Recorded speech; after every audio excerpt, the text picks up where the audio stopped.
Sekelompok remaja berkendara sepeda motor secara konvoi dan ugal-ugalan di Jalan Poros, Lau, Maros menyerang warga. Remaja berjumlah sekitar 50 orang ini melakukan penyerangan menggunakan busur. Pelaku langsung kabur meninggalkan lokasi kejadian. Akibatnya pria berusia 20 tahun ini terkena anak panah busur di bagian dada. Korban dilarikan ke rumah sakit untuk mendapatkan perawatan medis. Atau anak-anak mabuk atau segala macam seperti itu. Tapi kalau dilihat dari sekian banyak orang itu Pak, ada yang dikenal atau gimana? Tidak ada. Seandainya ada dikenal langsung diserang juga, cuma tidak ada. Tapi kalau warga sini memang ada masalah atau gimana? Tidak ada juga. Aksi teror pembusuran ini terjadi di 3 lokasi berbeda dalam satu malam. Mencari mengumpulkan barang bukti di sekitar kejadian dan melakukan pengembangan terhadap pelaku. Dan kalau diduga dan motifnya apa? Untuk sementara motif belum kami dapat sampaikan karena untuk sementara tim masih bekerja di lapangan. Hingga saat ini Satreskrim Polres Maros masih melakukan penyelidikan dan memburu para pelaku. Dari Kabupaten Maros, Sulawesi Selatan, Wahyu Ruslan, iNews melaporkan.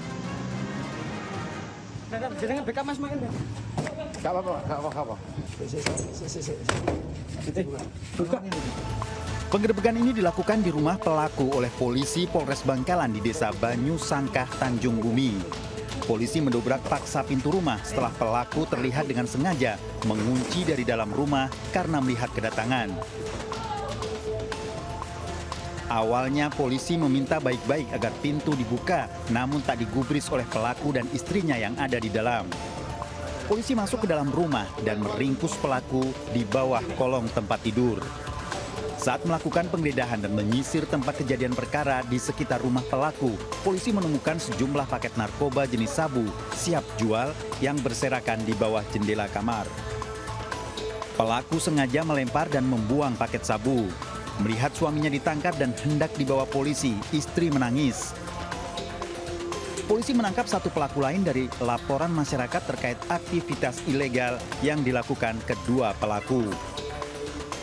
Polres Satres Narkoba pas waktu pengamanan diamankan di dalam rumah yang sedang nyabu. Di situ ada BB, sabu, dan sempat BB-nya dibuang di jendela. Dan dikembangkan sama Satres Narkoba. Satres Narkoba mengamankan satu orang lagi atas nama MR. Kedua tersangka terancam hukuman 6 tahun penjara. Dari Bangkalan, Jawa Timur, Taufik Syahrawi, iNews melaporkan.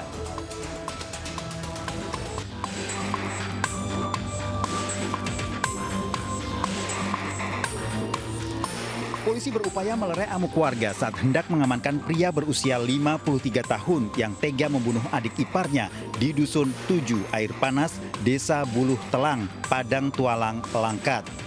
Korban ditemukan warga tewas tertelungkup di teras rumah milik kakak kandungnya dan mengalami luka berat pada bagian leher akibat senjata tajam.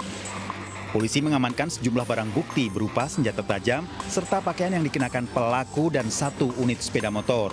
Peristiwa diduga dipicu oleh permasalahan pribadi antara pelaku dengan mantan istrinya terkait pembagian harta bersama. Saat ini jenazah korban telah dievakuasi ke Rumah Sakit Bayangkara Kota Medan untuk keperluan otopsi. Pelaku beserta seluruh barang bukti diamankan di Polsek Padang Tualang guna menjalani proses hukum lebih lanjut. Dari Langkat, Sumatera Utara, Erwin Syahputra Nasution, iNews melaporkan. Pemirsa, polisi menggerebek 2 rumah kontrakan sebagai gudang penyimpanan minuman keras di Kabupaten Ciamis, Jawa Barat. Ribuan botol miras berbagai merek rencananya akan diedarkan pada liburan Natal dan malam pergantian tahun berhasil disita.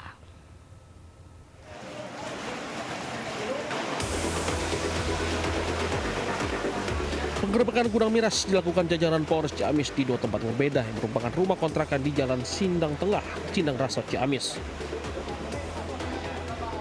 Selain menemukan ratusan dus berisi ribuan botol minuman keras berbagai jenis merek, polisi juga mengamankan pemilik miras warga Dusun Kretek, Kabupaten Ciamis. Polisi lalu bergerak ke rumah kontrakan lainnya masih di Kelurahan Sindang Rasa. Hasil penggeledahan kembali temukan puluhan dus berisi ratusan botol miras dan botol bekas. Aksi pelaku terbongkar usai kecurigaan warga sekitar terkait aktivitas mencurigakan di dalam rumah kontrakan tersebut. Ciamis telah berhasil mengamankan beredar miras di wilayah Kabupaten Ciamis. Ya, sebanyak 1.286 botol berbagai merek miras yang akan rencana diedarkan pada saat Natal dan Tahun Baru nanti.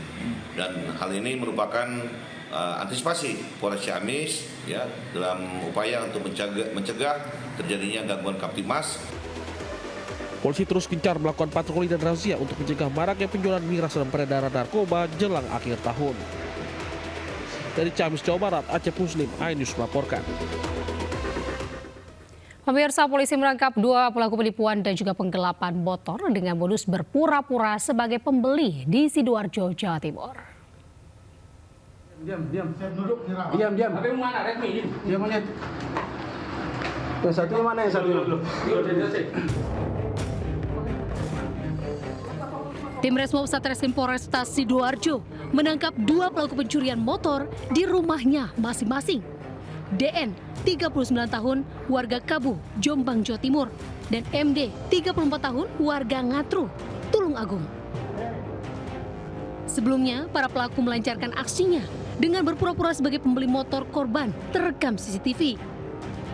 Dalam rekaman video, salah satu pelaku melarikan motor dengan kecepatan tinggi. Korban semula tak menyangka akan ditipu, menyerahkan kunci motor pada pelaku dengan alasan ingin mencoba mesin dan laju kendaraannya. Dari pemeriksaan polisi, para pelaku sudah kerap beraksi. Kendaraan melalui marketplace, pura-pura untuk mengecek kendaraan, mengecek dokumen kendaraan. Nah, selanjutnya pelaku ini meminta kepada korban untuk mencoba. Hasil pemeriksaan diketahui bahwa yang bersangkutan ini sudah melakukan 5 kali. Kini, kedua pelaku diamankan di sel tahanan Polresta Sidoarjo. Sementara, polisi melakukan pengejaran kepada penadah kendaraan hasil penipuan dan penggelapan. Dari Sidoarjo, Jawa Timur, Pramono Putra melaporkan. Pemirsa, berpura-pura mencari rumah kontrakan, pasangan suami istri kompak curi 2 motor, 2 handphone, dan uang tunai milik pemilik rumah di Asahan, Sumatera Utara. Pemirsa, maksud kami pada Senin kemarin agar tidak dicurigai, pelaku ini berpura-pura baik dengan korban.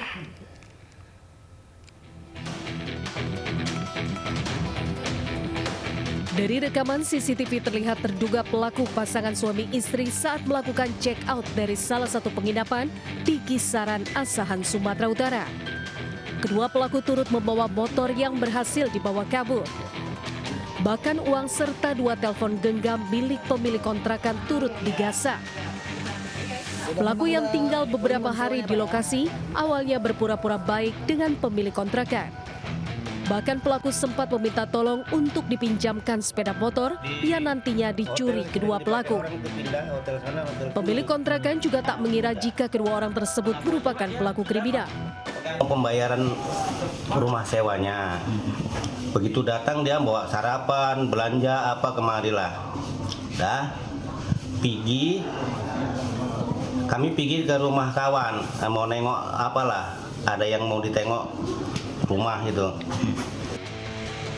Atas kejadian tersebut, korban telah melaporkan ke Mapolres Asahan berharap pelaku segera ditangkap. Dari Asahan, Sumatera Utara, Ulil Amri, iNews melaporkan. Pemirsa, warga korban bencana banjir bandang dan longsor di Aceh Gayo, Aceh kini sudah bisa memulai aktivitas menggunakan jembatan yang terbuat dari batang pohon. Jembatan darurat tersebut sangat membantu warga dalam beraktivitas sehari-hari. Warga didampingi anggota TNI bergotong royong membuat jembatan darurat di Wih Dusun Jamat, Aceh Gayo, Aceh. Jembatan darurat yang dibuat menggunakan sisa-sisa batang pohon ini kini bisa dilewati warga untuk keluar dari desanya yang sebelumnya sempat terisolir karena jalan dan jembatan terputus akibat bencana banjir bandang dan longsor. Sebelum jembatan darurat ini dibangun, warga harus menaiki rakit buatan dan mengarungi derasnya aliran sungai untuk menyeberang ke Desa Lingge. Jembatan darurat ini juga sangat berguna bagi warga desa dan petugas untuk mengantarkan logistik. Meski demikian, jembatan yang hanya bersifat sementara ini dikhawatirkan akan kembali rusak jika aliran sungai kembali naik saat cuaca ekstrim kembali terjadi. Namun warga dan anggota TNI saat ini sedang membangun jembatan gantung yang lebih kokoh agar bisa dilalui warga dan sepeda motor. Rencananya jembatan gantung ini akan segera rampung dan bisa digunakan sepenuhnya sambil menunggu pemerintah membuat jembatan permanen. Pemirsa, warga Kecamatan Bintang, Aceh Tengah harus membuka jalur secara mandiri untuk menjemput bantuan. Dengan menggunakan sepeda motor modifikasi, warga bahu-membahu membuka akses jalan yang terputus.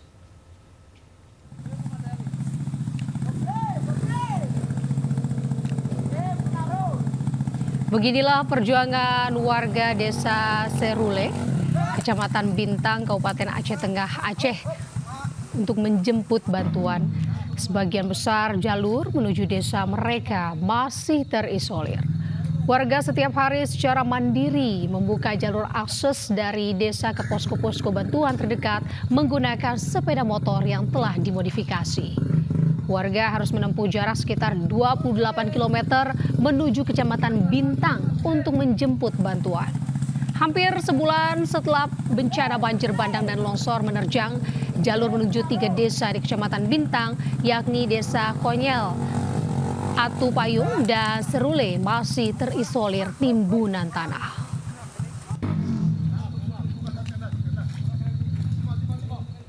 Lonjakan penumpang di puncak libur Natal dan Tahun Baru terjadi di Pelabuhan Nusantara, Kota Parepare, Sulawesi Selatan. Ribuan penumpang kapal asal Samarinda, Kalimantan Timur memadati dermaga Pelabuhan Nusantara.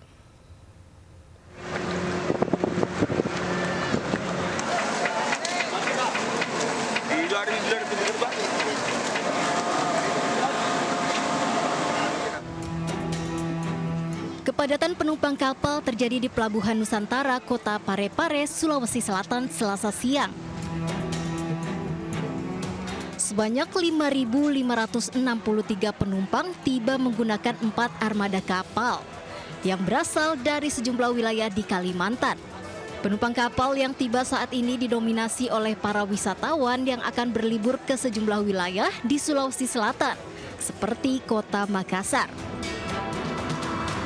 Salah satu penumpang kapal pun mengaku jalur angkutan laut ini menjadi alternatif karena kehabisan tiket pesawat untuk rute Samarinda, Makassar. Liburan. Rencana berapa lama liburan? Semingguan.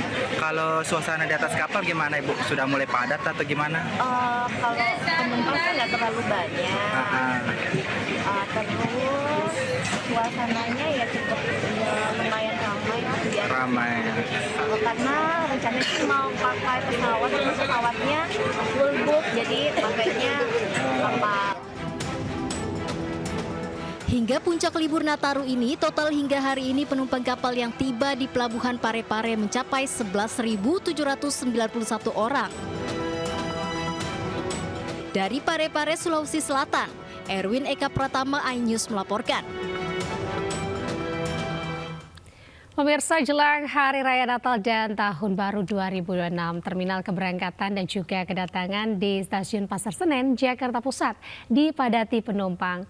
Kapolri Jenderal Listio Sigit Prabowo juga meninjau Stasiun Pasar Senen untuk memastikan pengamanan dan juga pelayanan Nataru.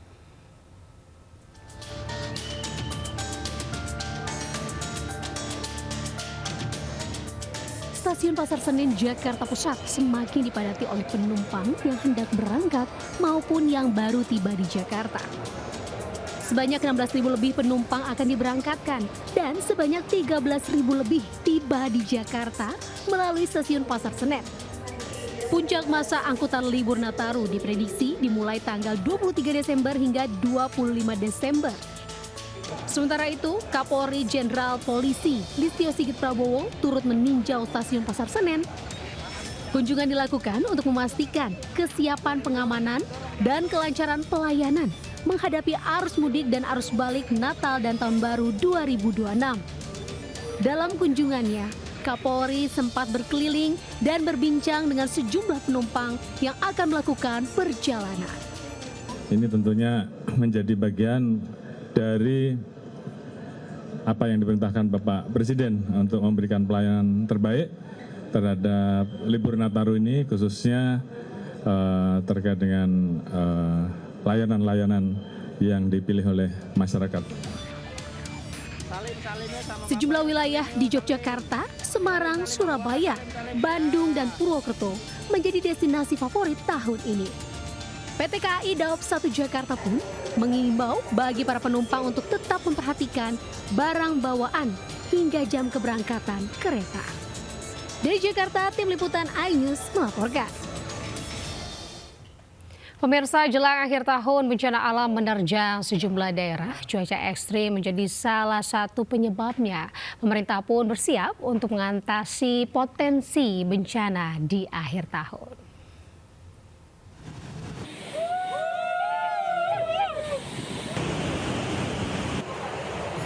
Bencana banjir bandang menerjang kawasan wisata Guci di Kabupaten Tegal, Jawa Tengah Sabtu sore.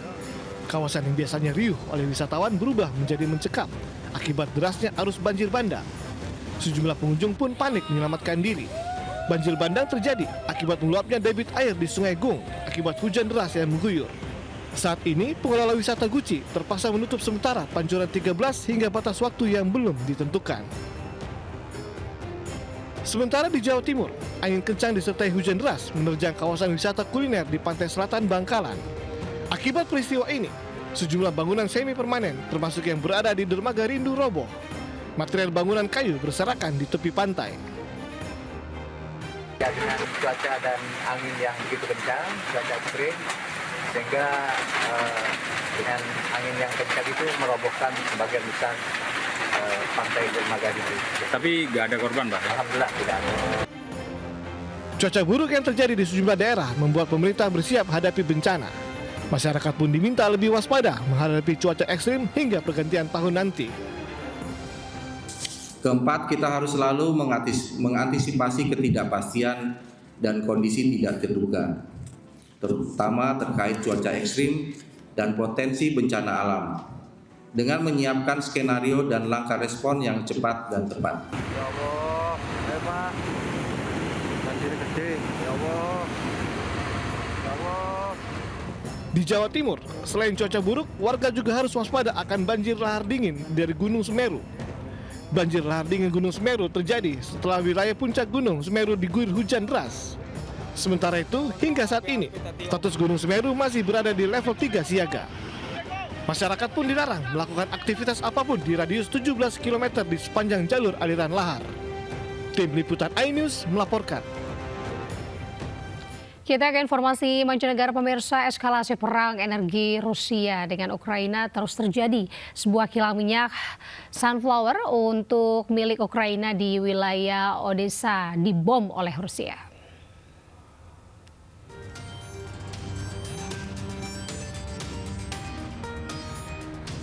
Namun nyatanya kedua negara tersebut masih saling menyerang. Hal ini ditandai dengan adanya serangan besar-besaran Rusia terhadap infrastruktur energi Ukraina. Sebuah kilang minyak sunflower milik Ukraina di wilayah Odessa dibom oleh Rusia. Dilansir dari TRT World, terlihat dalam video singkat ledakan besar terjadi diduga setelah bom Rusia mengarah ke kilang minyak tersebut. Beberapa fasilitas di sekitar kilang rusak berat, namun hingga kini belum ada informasi lanjutan soal kerugian yang dialami akibat peristiwa tersebut. Pemirsa, untuk pertama kalinya usai 2 tahun perang, umat Kristen di Gaza merayakan Misa Natal di tengah kesederhanaan. Para jemaat gereja menggelar ibadah misa.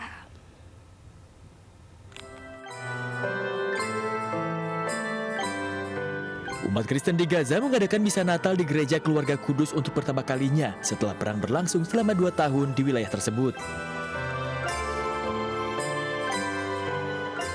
Para jemaat menghadiri misa Natal di gereja dan berjabat tangan hingga berfoto dengan Kardinal Pier Battista Pizzaballa yang merupakan Patriark Latin Yerusalem yang mengunjungi paroki tersebut.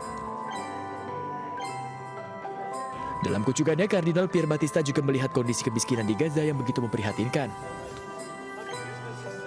In Gaza, in the most depressed situation of the world, maybe it's possible to celebrate Christmas. Children are happy, their life, the future is solid. Sebelumnya, gereja keluarga Kudus dihantam oleh Israel pada 17 Juli lalu, mengakibatkan 1 orang tewas dan 7 lainnya terluka. Gereja tersebut telah menjadi tempat perlindungan bagi komunitas Kristen selama perang terjadi. Pemirsa, menyambut Hari Natal, para pengunjung dan juga wisatawan meramaikan Oxford Road yang disulap bak negeri dongeng. Kilauan aneka dekorasi Natal membuat mereka yang melintas mengaguminya hingga berfoto.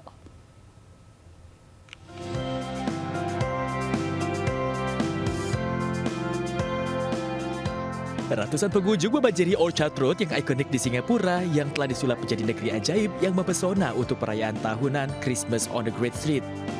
Warga lokal dan wisatawan menyeberangi jalan yang ramai di bawah aneka lampu Natal dengan iringan hiburan di sepanjang jalan. Mereka berjalan melalui pasar dan berhenti untuk sekedar mengagumi dekorasi atau bahkan mengambil gambar pemandangan yang semarak. It has such a very bright vibe, and like it's just so like festive and yeah, it's so pretty. Yes, I think the lights are very pretty. It's very bright, and I think it's a great way to start Christmas by coming over here and looking at the lights and the decorations. Bentakan hiasan sepanjang 2,5 km ini menampilkan lampu-lampu berkilauan dalam warna emas, rose gold, dan putih keperakan yang memamerkan motif-motif seperti maskot Merli dan taman bermain naga Toa Payoh. Acara tahun ini sekaligus menandai 60 tahun kemerdekaan Singapura yang membuat sambutan Hari Natal tahun ini semakin meriah. Indonesian Music Award 2025 sukses digelar di studio RCT Plus Kebonjeruk, Jakarta Barat. Ajang yang dimaksudkan untuk memberikan ruang apresiasi dan kolaborasi bagi bangsa masa depan industri musik Indonesia, turut didukung Kementerian Ekonomi Kreatif Republik Indonesia.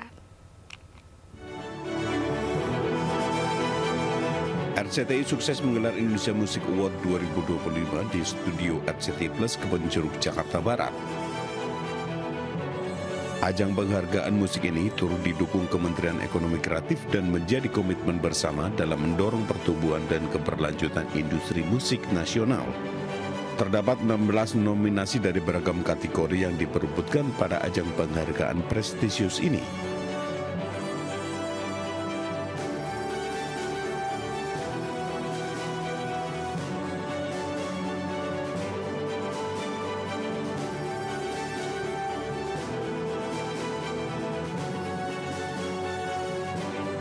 Sebagai penyelenggara, RCTI secara konsisten menghadirkan ruang apresiasi, exposure, dan dukungan berkelanjutan bagi para musisi Indonesia melalui berbagai platform dan program unggulan. Dari Jakarta, Indira Utomo, Sadu Santo, Jaka Samsa, iNews melaporkan. Pemirsa, 200 pelari dan 20 negara ini mengikuti serunya maraton lintas gurun ala Wadi Rum. Selain merasakan pengalaman lari maraton, peserta juga bisa menikmati pemandangan pegunungan pasir merah yang megah.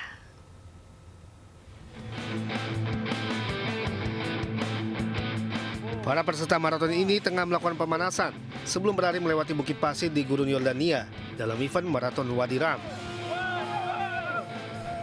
Sebanyak 200 pelari dari 20 negara mengikuti event maraton terbesar di selatan Yordania ini.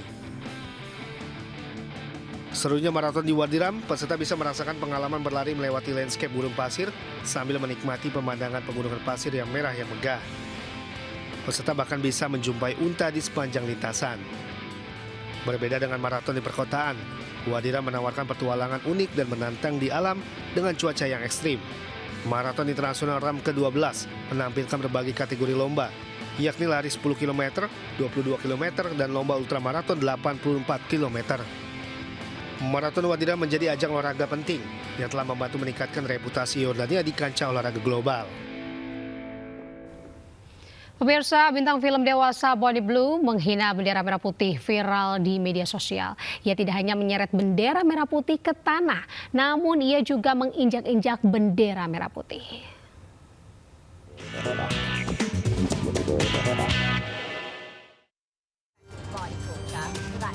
Viral di media sosial, aksi selebritas film dewasa Bonnie Blue yang melecehkan bendera merah putih. Dalam video yang viral, ia menginjak-injak bendera merah putih sambil menyeret bendera Indonesia itu di tanah. Bahkan aksi provokatifnya itu dilakukan di depan kantor Kedutaan Besar Republik Indonesia di London, Inggris.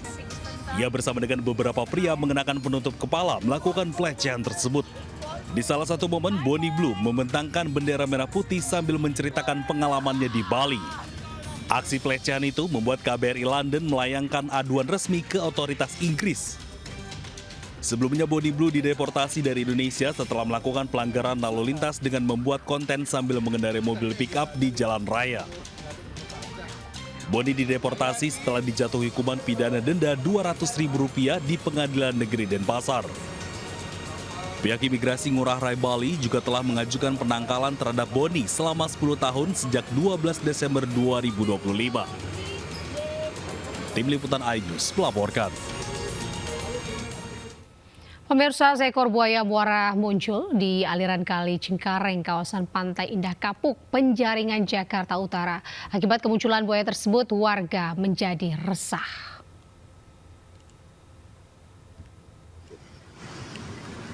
Buayanya tuh lumayan besar. Ya, remaja lah ini kayaknya, buaya remaja. Wah, masuk gitu.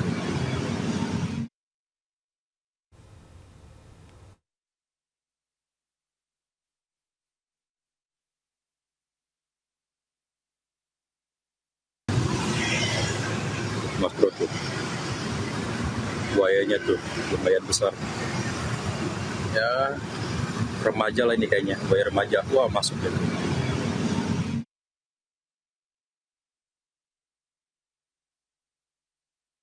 Buaya muncul di aliran Kali Cengkareng Drain, Penjaringan, warga resah. Buayanya tuh lumayan besar. Ya. Buaya di kawasan Pantai Indah Kapuk, Penjaringan, Jakarta Utara ini diperkirakan berukuran 2 hingga 3 meter, sedang berjemur di pinggir kali dan juga di atas kubus apung. Kemunculan buaya membuat resah dan juga menimbulkan rasa khawatir bagi warga, terutama petugas UPS Badan Air yang juga setiap harinya membersihkan sampah di aliran Kali Cengkareng Drain. Warga berharap agar pihak terkait menangkap buaya tersebut.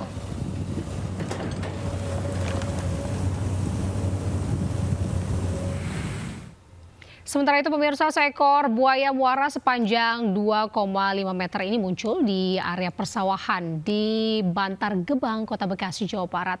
Buaya berbobot 200 kg tersebut ini dievakuasi petugas dan dibawa ke Makodamkar, Kota Bekasi.